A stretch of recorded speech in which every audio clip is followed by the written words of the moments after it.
Assalamualaikum warahmatullahi wabarakatuh. Saya Cindy Priscilia dari jurusan Hukum Tata Negara IAIN Syekh Nurjati Cirebon.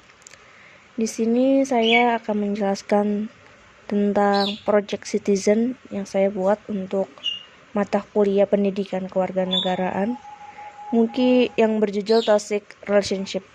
Mungkin hal ini akan keluar dari konteks mata kuliah, tetapi melihat instruksi dari dosen yang saya dengar, itu apapun permasalahan yang terjadi di lingkungan sekitar, dan toxic relationship ini sering terjadi di lingkungan saya, terutama sering dialami oleh teman-teman saya tentang pasangan-pasangan mereka yang toksik, sehingga menjadikan teman-teman saya itu menjadi tidak punya pilihan atas dirinya sendiri gitu.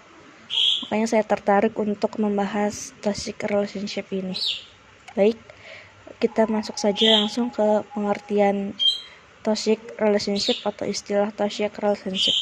Istilah toxic relationship dalam percintaan biasanya ditandai dengan adanya berbagai perilaku yang tidak baik dan bersifat merusak. Dalam hal ini, salah satu pihak, baik itu laki-laki ataupun perempuan, bersikap tidak sewajarnya dan cenderung menyerang kepada pasangan. Dalam hal ini, sikap tidak baik dan merusak dapat berupa sikap verbal hingga sikap yang melibatkan fisik. Di sini tentu salah satu pihak yang menjadi korban merupakan orang yang paling dirugikan. Orang tersebut akan merasa ditekan atau kondisi yang semakin tidak nyaman jika mempertahankan hubungan yang toxic relationship. Toxic relationship juga mempunyai jenis-jenis, yaitu jenis salah satunya yang pertama itu jenis detractor-bilater. Jenis ini ditandai dengan sikap pasangan yang cenderung meremehkan. Dia akan mengolok-ngolok pada hampir setiap hal yang kita katakan, baik saat kita mengekspresikan ide, keyakinan, atau keinginan apa yang kita mau. Dalam hal ini pasangan juga tidak akan ragu untuk meremehkan kita di depan umum, seperti di depan teman-teman pasangan kita, ataupun di depan teman-teman kita atau keluarga gitu. Sikap ini akan terus terulang meskipun kita sudah memintanya untuk berhenti. Dan yang kedua itu adalah bad temper. Jenis ini adalah hubungan yang ditandai dengan sikap marah-marah dari salah satu pihak, baik itu laki-laki ataupun perempuan, yang sering hilang kendali. Dan jenis ini tidak akan cenderung memicu ledakan amarah jika dibiarkan secara terus-menerus. Hubungan ini akan mempengaruhi kesehatan emosional dan fisik kita, karena dimana orang yang temperamental akan lebih sering kehilangan kendali dan tidak jarang akan melukai kita dan melakukan kontak fisik ya, menyerang secara kontak fisik, baik itu memukul atau lain sebagainya. Dan yang ketiga itu ada get inducer, yaitu jenis toxic. Pada toxic relationship ini memberikan tekanan.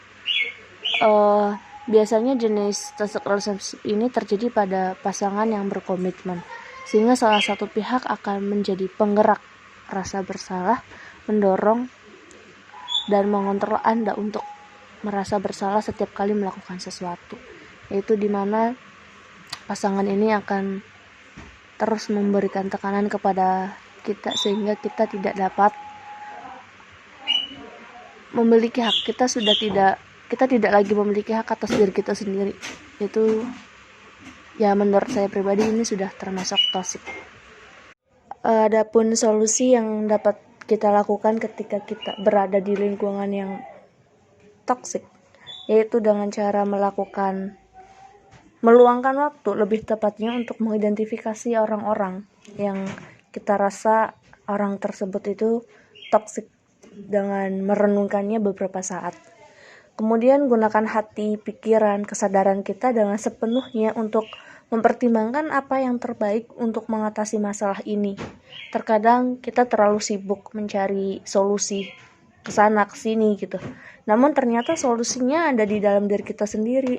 Sebab pada akhirnya hanya diri kita sendiri yang tahu tentang apa dampak baik dan buruk yang dibawa orang lain dalam kehidupan kita gitu. Jadi berusahalah jujur terhadap diri sendiri dan mulai bertindak sesuai dengan apa yang kita mau. Mungkin sekian dari saya, kurang lebihnya mohon maaf. Wabillahi taufiq wal hidayah. Wassalamualaikum warahmatullahi wabarakatuh.